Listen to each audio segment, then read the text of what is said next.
In at number 10, we have the Andrewsarchus, and this is just one of those creatures where you look at it and it just looks so beastly in all of its features that it definitely can't be discounted and demoted from this list. And it literally has a cannon on its saddle, which, like, I know it's not a cannon, but still a gun on its saddle, which I'm pretty sure to this day no other creature has. And just look at this thing's teeth.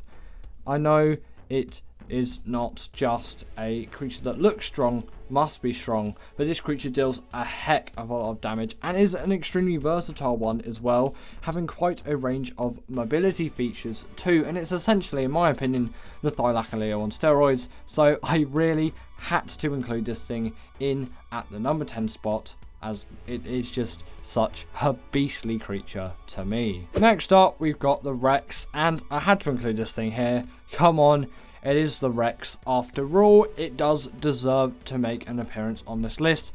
A Rex is probably the most well-known dinosaur, you could say, just ever. The Rex is just so well known among so many people, and it is known for being a powerful big beast with a huge bite, and it's dealing a huge heavy amount of damage. And you know, it really does do that in Ark as well, and you could call it a beast, especially for any kind of boss fights, excluding Extinction, because, you know, Extinction has some bosses which really the Rex can't cope with at all. And, you know, some people might think, well, the Rex can surely cope with anything. You see the Rex versus the Titan, it is not going to end well. You need Gigas and Kronosauruses for that. So they are on a whole other level to this creature, but I can still admit that it definitely does pack a punch in the damage department. It also has a very decent health stat. It really does pack in the health department, actually, considering its size, as something like the Spino lacks in health, and something like the Aloe lacks in health. Don't know what that sentence was there. Thungs isn't even a word. I don't even know at this point. But yes, the Rex has a surprisingly decent health stat for its size, and obviously for it being allowed into most boss fights. So I had to include this thing in at this spot, as it has something which actually little other Ark creatures do have. Next up, we've got the Astrocetus, and this thing can fire a range of bullets and things like that. I know it's not bullets, it's kind of lasery things, but still, its saddle has a huge range of versatility, and it is an absolute beast for all things combat. It is why it is a very successful PvP creature if you are one to use it, and it definitely does fit the bill of a beast. Look how big this thing is, and I know you don't need a big creature to make a beast, but it still really does fit the bill hugely. Like, an Astrodelphis is so big, and yes, an Astrocetus, not an Astro, I'm thinking wrong. This is the Astrocetus. If I mixed them up, I mean Astrocetus. The Astrocetus is so big, and the Astrodelphis, frankly, small, and they do have their uses, but this is an absolute combat beast. In at number 7, we've got the Rhinognatha, and I had to put this thing in the spot. Just look at this thing. It is so huge, and when you look at this creature, you really do think of immense power. Like, this thing can pick up Rexes. The closest a creature can get to that is the Quetzal being able to pick up Mammoths, and you really quantify how large a Rex is for a flyer to pick up. It is absurd.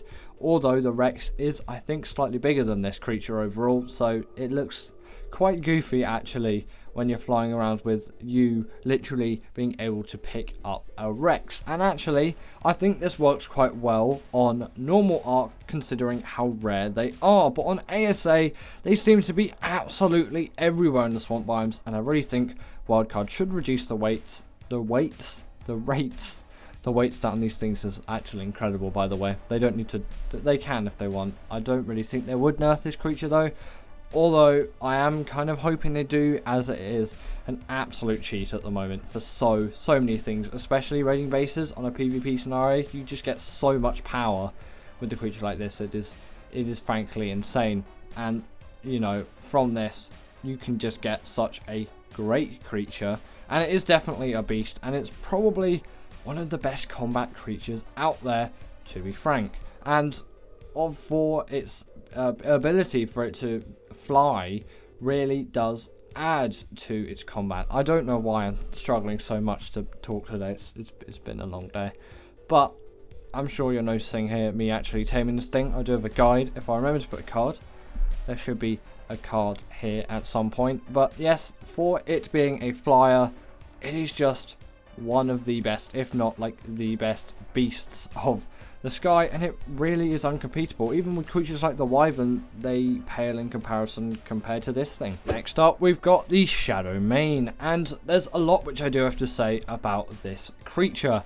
It is one of those creatures which is so densely packed with all kinds of abilities, meaning that I literally have to put this on the list. And when I mean that you don't need a big creature to have a beast of a tame, this is one of the key examples. And there was only actually one other example, which is the next creature on this list, which is another small tame.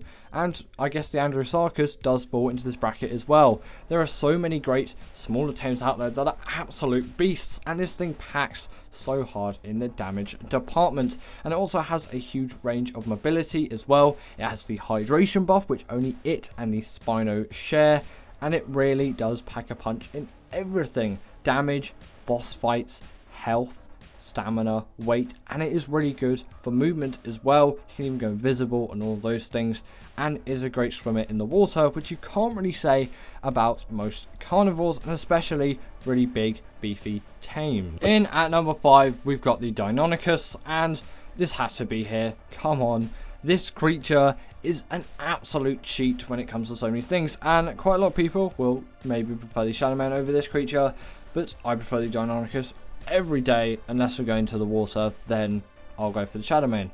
Firstly, these things don't actually take full damage, which is a pretty nice thing, and although they can't go invisible, they can latch onto creatures and just deal tons and tons of damage to them. And if I didn't mention, the Shadow Man does have the pack buff, but this thing also does have that buff, and with the ability to deal loads of bleed damage and even bleed damage to bosses, it really is uncomparable. And this is just such an invaluable creature to every Ark player, especially considering how easy they are to tame, and considering that Valguero is a free map, so they're accessible to all Ark players out there except for mobile and Switch players, as Switch doesn't have Valguero yet, as long as I'm thinking that right. They will get it at some point though. And then obviously mobiles, it's mobile, but for the general population of Ark players, Xbox, PS4, PC, you have access to Valguero. Even if you've never played it before, you can, and you can get a Deinonychus. It is just a simple steal the Deinonychus egg and raise it, and I'm pretty sure their saddle is relatively inexpensive as well, and it's unlocked at a pretty low level. Although not pre-Smithy level, it is still, I think, easily before level 50. Next up, we have the Rock Elemental, or Golem for short.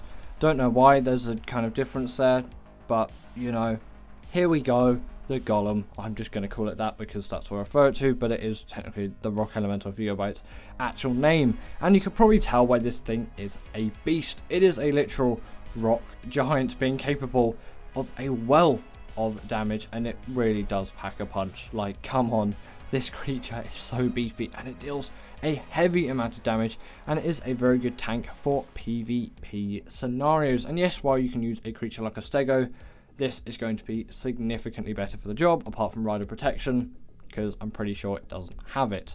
And also, if you noticed, I'm missing the saddle here because I force tamed this Rock Elemental, so my player is just casually floating in the air. If you ever get the chance to force tame a creature for B-roll and you don't put the saddle on, yeah, that's what happens. In at number 3, we've got the Reaper, and this thing had to be here. Come on. I know things like Titans exist, but I'm excluding those from the list. And I know the Titanosaur exists, but I think that having a beast which is a bit more mobile is something which makes it more of a beast, because you could say the Titanosaur's a beast, but I'm not going to, okay? And I'm going to say that the Reaper is a beast because, like, come on. This thing is just a big, hunking, xenomorph, alien thing that just, it packs so much damage in all kinds of things. Like, I don't know why it wouldn't not do the most amount of damage to loads of creatures. Sadly, it isn't allowed into boss fights. Obviously, you can use it on Extinction though. Probably wouldn't, because there are some slightly better options out there, but you still can. For most boss fights though, they are excluded. And actually, if you have Gen 2, they're a pretty easy tame, although I do kind of prefer taming them on Aberration because there's a challenge there, and its tame method is pretty much the same as the Rhoa, just a little bit simpler and not as resource heavy if you want 100% effectiveness, which is actually quite nice. And I think they could have done it the same way for the Rhoa because it seems very unnecessary with all the resources. But yes, you can't deny that the Reaper is an absolute beast. In at number 2, we've got the Kronosaurus, and obviously this is often shortened to Giga. Don't know why I said Kronosaurus. I guess I just wanted to say the full name of this thing because everyone knows that the best beasts always have the longest names, with no exceptions to that rule. And actually the creature in it, number 1, has an extremely long name, so I think it's even longer than this one. But I often call this Tiny Tim. If you know the reference to the YouTuber that started that, or I should say YouTubers, comment that down below. And there is no lie that the Giga is one of the most beefy beast tames, the only real downsides being its terrible stamina and its rage meter, essentially meaning it doesn't actually have its full health, only has a certain percentage of it. And actually they do have another use now if you kill them, the most common way being drowning, because that kind of is actually the easiest. You can get, I think it's like Giga Hearts or something like that, and they are useful for something. I'm not sure, actually it's probably boss related. But anyway, before we get into the number 1 spot, I just wanted to add a quick few honourable mentions. The Thyla can definitely be considered a beast. Again, all of the Titans, the Titanosaur, and I think that's about it for my honourable mentions, but maybe chuck in the Aloe and UT too. And in at number 1, we have the Kronosaurus. Again, that name is absolutely immensely long. Like I said, it has a very long name, obviously, and that means it is such a beastly creature.